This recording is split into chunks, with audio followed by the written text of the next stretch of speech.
जय गुरु जी। शुक्राना गुरु जी। सारी संगत को जय गुरु जी।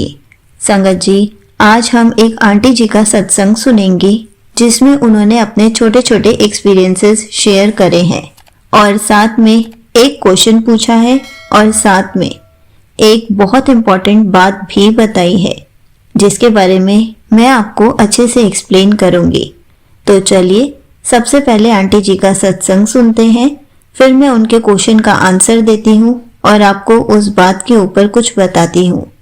ये सत्संग पूरा जरूर सुनिएगा, आपको बहुत अच्छा आंसर मिलने वाला है।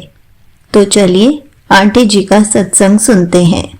जय गुरु जी। शुक्राना गुरु जी। तो संगत जी, आज मैं बहुत छोटे छोटे सत्संग शेयर करूंगी अपने। सबसे पहला तो मेरा सत्संग मेरे साथ ये हुआ है कि गुरुपा का अगेन मैसेज आया था मेरे पास कि तू आज वो काम कर पाएगी जो तूने कभी सोचा भी नहीं होगा। और फिर अगेन मुझे लगा कि ये सत्संग तो मैं ऑलरेडी शेयर कर चुकी हूँ, अब मैं समझ गई गुरुपा किसकी बात कर रहा है। आई नो वो हो चुका है मेरे साथ। एंड आज कल एक्चुअल में मैसेज जब आया मुझे, तो मुझे रियलाइज़ हुआ कि जो मेरा basically I am running a dance classes, और जो मेरी डांस क्लासेस थी, मतलब एक सडन मुझे नहीं पता था कि मैं उस इंटेंशन से वो काम नहीं कर रही थी। बट मेरा हमेशा से मैंने मैनिफेस्टेशन किया हुआ था कि जो मेरा बिजनेस हो ना, कभी भी कुछ भी, यानी स्टार्टअप, कोई भी बिजनेस क्लास कुछ भी हो, वो गूगल पे विजिबल हो, जैसे गूगल सर्च के डोमेन पे आए बिल्कुल। और मैं नॉर्मली ऐसे कुछ स्टार्टअप का देख रही थी, स्टार्टअप प्लान करने का। देखते देखते आई रियलाइज कि यार गुरुपा ने क्या दिमाग में डाला। और उस टाइम मैंने गुरुपा का जस्ट नाम ही लिया था कि मैं गुरुपा क्या स्टार्टअप स्टार्ट करूँ, कुछ तो मुझे आइडिया दो। और करते यार रियलाइज कि यार क्यों ना मैं अपना जो बहुत पुराना है एक बार ट्राई करती हूँ। वैसे तो आई थॉट कि पेड होगा गूगल पे अपना कुछ भी विजिबल कराना बिजनेस, बट देन करते वो विजिबल हो गया। और मैं देख रही हूँ लोगों के रिव्यूज आ रहे हैं, and I have shared that up to my WhatsApp and all. तो ये इतना ही ज़्यादा अनएक्सपेक्टेड था कि जस्ट बैठे मैं एक स्टार्टअप के आइडियाज़ देख रही हूँ, और विद इन 10 और 20-15 मतलब अच्छा खासा टाइम लग गया था मुझे रिसर्च करते। बट विद इन 2 आवर्स मैं देख रही हूँ कि मैंने वो काम कर दिया जो बिल्कुल इम्पॉसिबल था। एंड वो तब हुआ जब मैंने बोला गुरुपा कुछ तो स्टार्टअप का आइडिया दो, मैं क्या करूँ। तो गुरुपा वांटेड कि स्टार्टअप बाद में देखियो, बट जो अभी चल रहा है पहले उसको अच्छे से कर, जो तेरा एक, क्योंकि मैंने चीज़ इतने टाइम पहले से मैनिफेस्ट कर रखी थी कि मेरा कुछ भी बिजनेस होगा तो मुझे उसको गूगल डोमेन पे डालना है। एंड गुरुपा की रहमतों से, गुरुपा की ब्लेसिंग से I was able to do that. उसके बाद आजकल मैं अमृत वेला कर रही हूँ, और आई एम सो ग्लैड कि मुझसे गुरुपा अमृत वेला करा रहे हैं। एक और सत्संग हुआ मेरे साथ। मैं एक्चुअली सोचती थी ना कि मुझे चैनल बहुत ही ज़्यादा पसंद है, it is very close to my heart. और मैं हमेशा सोचती थी कि यार मुझे बहुत ही ज़्यादा हार्ट फेल्ट फीलिंग आती है जब मैं कोई भी ओल्ड सत्संग सुनती हूँ। मैं सोचती थी काश क्यों नहीं मैं अगर कोई ओल्ड सत्संग सुनती इसी चैनल पे आते तो कितना अच्छा रहता है। एक तो one of the trusted channel है ये, ऊपर से ओल्ड, क्योंकि मैं जब ओल्ड सत्संग सुनती हूँ ना संगत जी, मुझे नहीं पता मैं कहाँ पहुँच जाती हूँ। मुझे ऐसा लगता है मैं गुरुपा के जस्ट एरा में सामने बैठी, क्योंकि मेरी हमेशा से ख्वाहिश अधूरी रहेगी कि मुझे गुरुपा को चोले में देखना था उनको, क्योंकि अभी एक एक मोमेंट वो मेरे साथ है, एक सांस में मेरे साथ है। बट मुझे पता अगर वो होते तो मैं उनको हक कर सकती थी, वो मुझे मेरे सर पे हाथ रख के आशीर्वाद दे सकते थे। And I have missed those things. मुझे लगता है मैंने कहीं ना कहीं मिस कर दिया।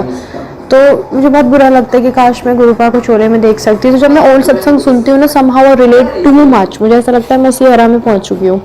तो ये सत्संग हुआ कि जैसे मैं सोचती थी, और एक्चुअल में कल आंटी जी के चैनल पे ओल्ड सत्संग शेयर किया एक आंटी जी ने, काफ़ी पुरानी आंटी जी थी वो, और वो गुरुपा के टाइम की थी। उन्होंने गुरुपा के चोले में देखा था, और सब कुछ, मतलब जब गुरुपा अपने चोले में थे तो सब चीज़ें जब, हाँ, तो सब कुछ उन्होंने उसमें शेयर किया हुआ था कि कैसे गुरुपा उनसे बात करते थे, सब कुछ करते थे। जब गुरुपा उनकी लाइफ से जब समाधि ली और उनकी लाइफ से गए तो किस तरह से अकेली हो गई, but Gurupa made her realise कि मैं कहीं नहीं गई, मैं तेरे साथ हूँ, जैसे हम लोग के साथ है अभी भी। तो मुझे इतना अच्छा फील हुआ कि मैं हमेशा से सोचती थी कि इसी चैनल पे पुराने सत्संग आ जाएं, और वो एक्चुअल में आंटी जी के थ्रू शेयर कर दिए गए। तो आई वॉज़ वेरी ग्लैड। एक चीज़ और है संगत जी, तीसरा सत्संग, मैं ना एक बार गुरुपा से बोल रही थी कि गुरुपा मुझे ना आप रोज़ उठाते हो सुबह सुबह, काफ़ी लेट हो जाती है। अब मुझे पता है आप ही मुझे उठाते हो, मैं ना तो अब मैं अलार्म के भरोसे रहती हूँ ना अब मैं किसी और के भरोसे कि मुझे उठाएगा। तो आई वॉज सेइंग टू गुरुपा कि यार आप मुझे उठाते हो प्लीज़ उठाना, बट ना गुरुपा मुझे उठा के बैठा देना, क्योंकि आप उठाते हो मैं फिर सो जाती हूँ। तो आप देखो गुरुपा का मैजिक संगत जी, किस तरह से गुरुपा ने उठाया। लिटरली गुरुपा ने ना किसी थ्रू, मतलब मैं ऐसे रैंडमली सो रही थी और जो हमारे यहाँ बेसिकली दूध वाले आते हैं दूध देने, वो आए एंड वो लिटरली बेल 1 की 2 बार बजाते हैं और बाहर से ना एक्चुअल में लॉक था। उन्होंने ये भी नहीं गेस किया कि चलो बाहर से लॉक है, चलो मान लो उनको किसी ने बता दिया होगा कि जो लॉक है, बट उन दूध वाले भैया ने इतनी बार बेल बजाई, इतनी बार बेल बजाई, पता नहीं क्यों। और मैं लिटरली उठ के बैठ गई क्योंकि सब लोग, मतलब जो आधे लोग थे नहीं घर पे और जो तो एक दो थे वो मेरी आंटी जी वॉशरूम में थी, और मैं उठ के बैठ गई और मैं नींद से गई, दूध लेके आई और मैंने फिर ब्रश व्रश किया ना। बाद में रियलाइज किया अरे इन्होंने तो मुझे उठा ही दिया बिल्कुल, मैं जो उठ नहीं पाती थी, मैं जो बोलती थी मैं उठ के फिर सो जाती थी जल्दी, क्योंकि अमृत वेला करके फिर से सो जाती हूँ। तो मुझे बताना आंटी जी सही है या गलत, क्योंकि मैं थोड़ा जल्दी उठ जाती हूँ तो मेरे से फिर उठा ही नहीं जाता है। एंड आई रियली वांट कि मैं उठ के कभी सोना अमृत वेला करके। तो गुरुपा ने उस दिन मुझे उठा के बैठा दिया बिल्कुल दूध वाले अंकल के रूप में आके, and I was very glad. और अगर उनके रूप में नहीं भी आए ना तो हमें उनकी हर एक करनी पे भरोसा रखना चाहिए। हमें पता है, मुझे पता है अगर मैंने उनको लास्ट नाइट बोला था आपको मुझे उठाना है तो उनके थ्रू उठवाया या उनके रूप में आए कुछ नहीं पता, लेकिन हाँ इतना पता है मुझे मेरी गुरुपा की करनी पे भरोसा है, ये गुरुपा ने ही उठाया था। तो इसी तरह से हम सबको भरोसा रखना चाहिए, एक एक मोमेंट पे भरोसा रखना चाहिए, एक एक पल में बहुत ही ज़्यादा, क्योंकि हमें पता है कोई चीज़ें ये चीज़ अच्छी नहीं भी होंगी ना, वो गुरुपा आपको एक बार दिखाएंगे कि रियलाइज़ कराने के लिए, देखो वो आपको ज़रूर देंगे कि सिर्फ रियलाइज़ कराने के लिए, बट कभी आपको ऐसी चीज़ नहीं देंगे जो आप अपने नुकसान के लिए मांग रहे होगे। तो अगर ऐसा आप कुछ भी मांग रहे हो जो आपके लिए सही नहीं है तो प्लीज़ आप गुरुपा से जुड़ो, सिमरन करो, सब कुछ करो और उस चीज़ को मांगना भूल जाओ, क्योंकि वो चीज़ अगर अच्छी नहीं होगी तो गुरुपा अपनी बेटियों को, अपने बेटों को, अपने बच्चों को परेशान करने के लिए नहीं देंगे, और अगर देंगे तो रियलाइज़ करा के आपसे वापस लेंगे। मांग, और फिर वही बात आती है मांगना नहीं चाहिए, मानना चाहिए। मैं आजकल 2-3 दिन से आई वॉज वेरी स्ट्रेस्ड और मैं देख रही हूँ कि गुरुपा का मैसेज आ रहा है या तो चिंता छोड़ दे या तो मुझे छोड़ दे। ये भी मेरा एक बहुत बड़ा सत्संग था, गुरुपा ने मुझे बोल दिया कि,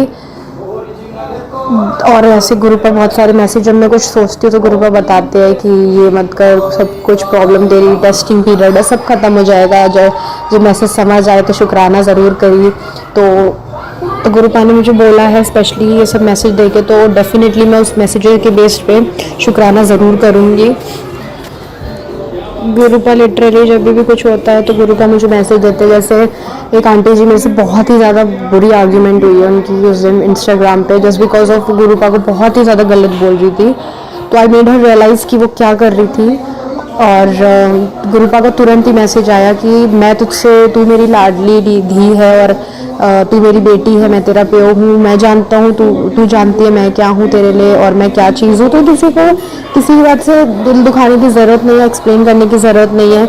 अगर मैं किसी से गुस्सा हुई तो गुरुपा बताते हैं मुझे कि वो गलती तेरी है, माफ़ी मांग, उनसे माफ़ी मांग, तुझे माफ़ी मांगनी चाहिए, किसी का दिल दुखा रही, तो वो गुरुपा से एक एक चीज़ मुझे बताते हैं। और मैं ना अपने मैसेजेस शेयर नहीं करती थी, बट अब मैं देख रही हूँ ना गुरुपा हर मैसेजेस के नीचे लिख रहे हैं, जो समझ आ जाए तो शुक्राना ज़रूर करी, तो उसके बाद इसलिए मैं शुक्राना कर रही हूँ। तो आई एम वेरी ग्लैड कि जिन रिश्तों को मैं नहीं तोड़ना चाहती ना उनको एक्चुअल में गुरुपा भी नहीं करना चाहते। कहीं ईगो क्लैशेस आ जाते हैं तो एक्चुअल में गुरुपा सब चीज़ क्लियर कर देते हैं आंसर देके, एंड बहुत ही ज़्यादा अच्छा फील होता है मुझे। गुरुपा ऐसा कुछ आंसर देते हैं ना लिटरली कि मेरे दिमाग में ऐसी ऐसी चीज़ें गुरुपा डाल देते हैं, ये मंत्र जाप आरती करो, जो मैं कभी पूजा नहीं पहले करती थी, बहुत मानती थी भगवान को बट कभी नहीं करती थी, बट अब गुरुपा डाल देते हैं दिमाग में, सब चीज़ें करती हूँ। तो इसी के साथ मेरे सत्संग यहीं पे मैं अपने सत्संग को विराम देना चाहूँगी।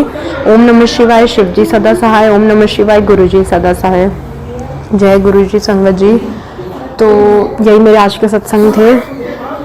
आई होप आप सब बहुत खुश रहें, बहुत ब्लेस्ड रहें। आंटी जी इतना अच्छा काम कर रही है, वो काफ़ी ब्लेस्ड रहे, and thank you so much aunty ji, thank you so much संगत जी। Thank you so much aunty ji, आपने अपना सत्संग पूरे गुरु परिवार के साथ शेयर किया। आपने बहुत अच्छे से बताया कि गुरुजी आपके साथ मिरेकल्स कैसे करते हैं। संगत जी, सबसे पहले तो आपने ये बात पूछी है कि अमृत वेला करके सो सकते हैं या नहीं। संगत जी, हम अमृत वेला करने के बाद सो सकते हैं, उसमें कोई प्रॉब्लम नहीं है, क्योंकि हम इतनी जल्दी उठकर अमृत वेला करते हैं और अगर हम जॉब करते हैं या फिर पूरा दिन कोई ना कोई काम करते हैं तो हमारी बॉडी हमें इतना अलाउ नहीं कर पाती कि हम इतने टाइम तक जगे। तो हम अगर अमृत वेला करके सो भी जाएं तो कोई प्रॉब्लम वाली बात नहीं है। हम अमृत वेला करने के लिए उठ रहे हैं, हम अच्छे से अमृत वेला कर रहे हैं, यही बहुत इम्पोर्टेंट बात है। और अगर हम अमृत वेला करके सोना नहीं चाहते तो सबसे अच्छा यही है कि जब भी हम अमृत वेला करने के लिए उठें तो हम नहाकर अमृत वेला करें, क्योंकि जब हम नहाकर अमृत वेला करते हैं तो हमें नींद नहीं आती, हम फ्रेश फील करते हैं। अमृत वेला करने के बाद हम मॉर्निंग वॉक के लिए बाहर जा सकते हैं ताकि हमें नींद ही ना आए। हमें अपने आप को उसी हिसाब से बिजी रखना होगा या फिर गुरुजी के सत्संग सुन सकते हैं। जैसा आपको ठीक लगे आप वैसे कर सकते हैं ताकि आपको अमृत वेला करने के बाद नींद ना आए। ध्यान बस इस बात का रखना है कि आप पूरा दिन अपने आप को रेस्टलेस फील ना करें, क्योंकि गुरुजी हमेशा से कहते आए हैं कभी भी अपने आप को कष्ट देके पूजा पाठ नहीं करनी चाहिए। इसलिए अगर आप ऐसा करने से रेस्टलेस फील करते हैं तो आप अमृत वेला करने के बाद आधा 1 घंटा सो सकते हैं, कोई भी प्रॉब्लम वाली बात नहीं है। बस आपको जो भी करना है खुशी खुशी करना है। उसके बाद आंटी जी ने एक बात बताई है कि उनकी किसी से लड़ाई हो गई थी और वो गुरुजी के बारे में उल्टा सीधा बोल रहे थे। संगत जी, जो गुरुजी को अभी नहीं मानते वो गुरुजी के बारे में उल्टा सीधा जरूर बोलते हैं, लेकिन गुरुजी ने हमें हमेशा समझाया है कि हमें किसी से भी लड़ाई नहीं करनी है, किसी को भी अपशब्द नहीं बोलने हैं। जो भी जैसा भी बोलता है सिर्फ जय गुरुजी बोलकर चुप रहना है ताकि हमारी उनसे लड़ाई ना हो और समय आने पर गुरुजी उनको खुद समझा देंगे कि गुरुजी कितने पावरफुल हैं। गुरुजी बाकी गुरुओं से अलग है, बाकी गुरु जैसे नहीं है। इसलिए हमें कभी भी इस टॉपिक पर किसी से भी लड़ाई नहीं करनी है, किसी को फोर्स नहीं करना है कि हमारे गुरुजी को मानो। अगर कोई कुछ भी उल्टा बोलता है आप सिर्फ जय गुरुजी बोलो ताकि आप हाइपर ना हो जाओ।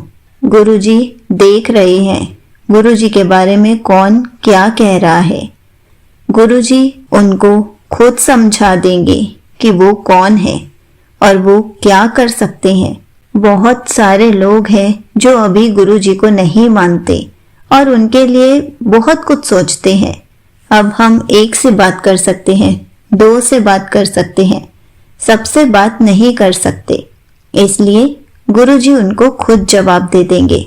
उनके लिए हमें किसी के लिए भी हाइपर होने की जरूरत नहीं है, किसी को भी अपशब्द बोलने की जरूरत नहीं है। अगर हम किसी को अपशब्द बोलेंगे, किसी से लड़ाई करेंगे तो हमारे कर्म बिगड़ेंगे। इसलिए हमें सिर्फ अपने कर्म अच्छे रखने हैं, हमें सिर्फ जय गुरुजी बोलना है, क्योंकि हम तो गुरुजी को जानते हैं, हम तो गुरुजी को मानते हैं। तो हम क्यों किसी को सफाई दें, हम क्यों किसी को बताएं कि गुरुजी क्या कर सकते हैं।